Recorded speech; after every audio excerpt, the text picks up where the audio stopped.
BBC News with Sue Montgomery. President Biden has told the Russian leader Vladimir Putin that the US and its allies would impose swift and severe costs if Russia invaded Ukraine.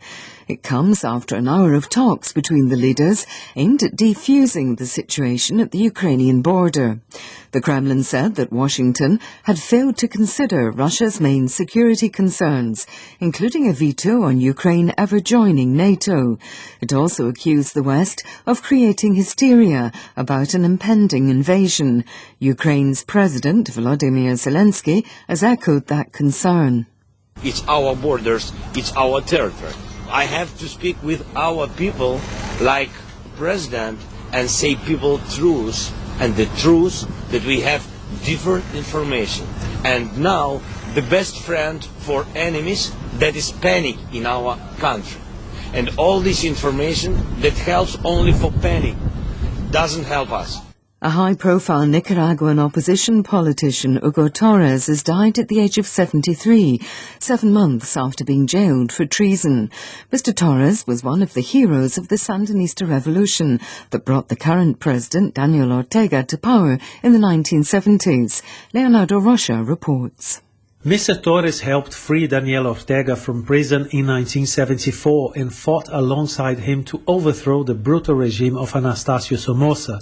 But he later distanced himself from Mr. Ortega, who's been accused of widespread human rights violations, and founded an opposition party. Mr. Torres was arrested in June with other former rebels and charged with undermining Nicaragua's national security. His family says he was taken to a prison hospital in December as his health deteriorated. Crowds of protesters are reported to be building up again near the Ambassador Bridge, linking the Canadian province of Ontario with the US state of Michigan. Police managed to clear the area of big trucks, but a small number of pickup vehicles are still there. The blockade by truckers opposed to COVID mandates has affected trade and supply chains. The Mayor of Windsor, Drew Dilkins, told the BBC enough was enough. We can't leave this border crossing closed any longer. This is the busiest border crossing in North America, the busiest between Canada and the United States.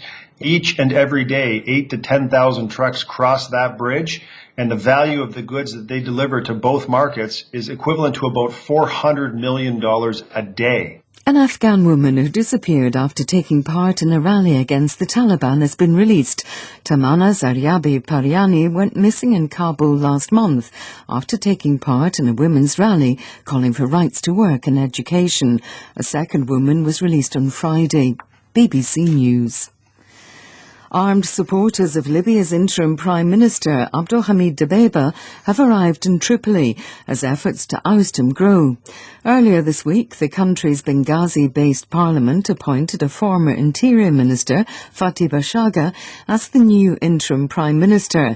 But Mr. Dbeibeh, a former businessman, has refused to step down, saying he'll only do so after an election, leaving Libya with 2 prime ministers. France says its troops have killed 40 militants who had recently carried out attacks on the border between Benin and Burkina Faso. There are fears that Islamist fighters linked to Al-Qaeda and the Islamic State group are seeking to expand their area of operation from the Sahel region to countries further south, including Benin. Will Ross has more details.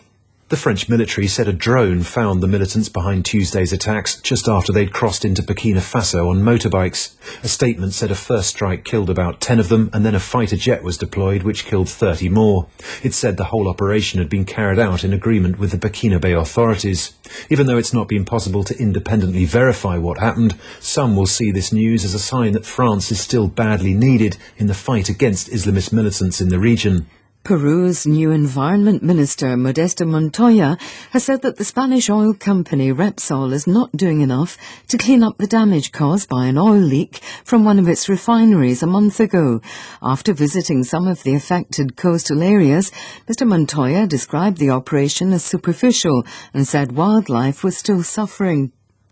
In football, Chelsea have won the FIFA World Club Cup for the first time. The European champions beat Palmeiras from Brazil by 2-1 in a tight match played in Abu Dhabi. The winning goal, a penalty, was scored by Havertz in extra time. BBC News.